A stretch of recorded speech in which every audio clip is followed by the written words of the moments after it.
బులెటిన్లో political breaking news చూస్తున్నాం. చంద్రబాబు నివాసంలో జరుగుతున్న టీడీపీ బీజేపీ జనసేన ఉమ్మడి సమావేశానికి పవన్ కళ్యాణ్ హాజరయ్యారు. సీట్ల సర్దుబాటు, పోటీ చేసే నియోజకవర్గాల స్థానాలపై ప్రధానంగా ఈ భేటీలో చర్చిస్తున్నట్లు సమాచారం. ఈ సమావేశానికి కేంద్ర మంత్రి గజేంద్ర సింగ్ షెకావత్ హాజరయ్యారు. అయితే ఈ మీటింగ్కు మాత్రం బీజేపీ రాష్ట్ర నాయకత్వం దూరంగా ఉంది. చర్చల్లో వచ్చిన అంశాలను రాష్ట్ర నాయకత్వంతో బీజేపీ పెద్దలు చర్చించనున్నారు. సాయంత్రం లేదా రేపటికల్లా 3 పార్టీలు పోటీ చేసే స్థానాలపై క్లారిటీ వచ్చే అవకాశం ఉంది.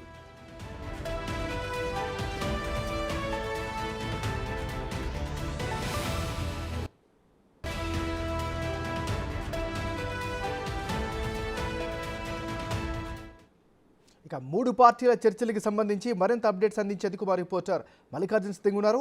మల్లికార్జున్, చెప్పండి, ఏం జరుగుతుంది? ఎప్పటికి ఒక లాజికల్ కంక్లూజన్ వచ్చే అవకాశం ఉంది?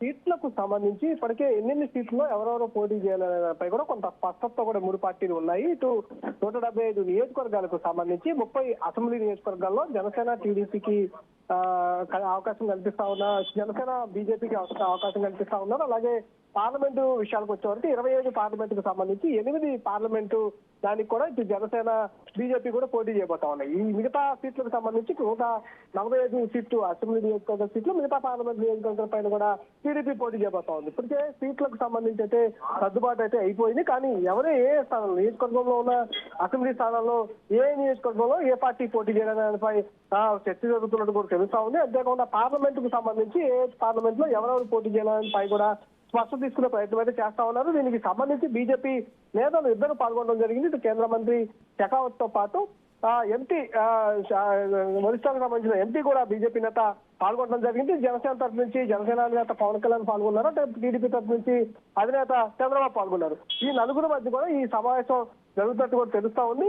ఈ సమావేశం అయిపోయిన తర్వాత రాష్ట్ర బీజేపీ నేతలతో కూడా ఇటు కేంద్ర బీజేపీ నేతలు ఇద్దరు కూడా సమావేశం నిర్వహించుకున్నారు. అందుకోసమే ఈ బీజేపీకి సంబంధించిన రాష్ట్ర నాయకత్వం ఎవరు కూడా ఇప్పటి వరకు పాల్గొనలేదు. దీనికి సంబంధించిన అంశంతో వాళ్ళు చర్చిస్తారు. ఇక్కడ ఏ అయితే సీట్లకు సంబంధించి స్థానాలపై కూడా స్పష్టత వచ్చిన తర్వాత దీనిపై రాష్ట్ర నాయకత్వంతో కూడా మాట్లాడిన తర్వాత కేంద్ర నాయకత్వానికి ఈ అంశాలపై కూడా నివేదించనున్నారు. ఈ నివేదించిన తర్వాత ఈ సీట్లకు సంబంధించిన పోటీకి సంబంధించి బీజేపీ అయితే అభ్యర్థులు ప్రకటించే అవకాశం కనిపిస్తా ఉంది. అంటే ఇప్పటికే టీడీపీకి సంబంధించి 94 సీట్లు అసెంబ్లీ సీట్లు ప్రకటించడం జరిగింది. అలాగే జనసేన తరఫు నుంచి మొన్న 5 సీట్లు ప్రకటించడం జరిగింది. ఈ రోజు 1 సీట్ను కూడా ప్రకటించడం జరిగింది. మొత్తం 6 సీట్లను జనసేన, అటు టీడీపీ 94 సీట్లు, 100 సీట్లు అయితే నియోజకవర్గాలు అయితే ప్రకటించడం జరిగింది. మిగిలిన 75 నియోజకవర్గాల్లో కూడా 3 పార్టీలు పోటీ చేసే అంశాలు, ఎవరు అభ్యర్థులు అయితే పోటీ చేస్తా ఉన్నారో ఆ అభ్యర్థులకు సంబంధించి స్పష్టత అయితే ఈ రోజు సాయంత్రం కొంత వచ్చే అవకాశం అయితే కనిపిస్తా ఉంది.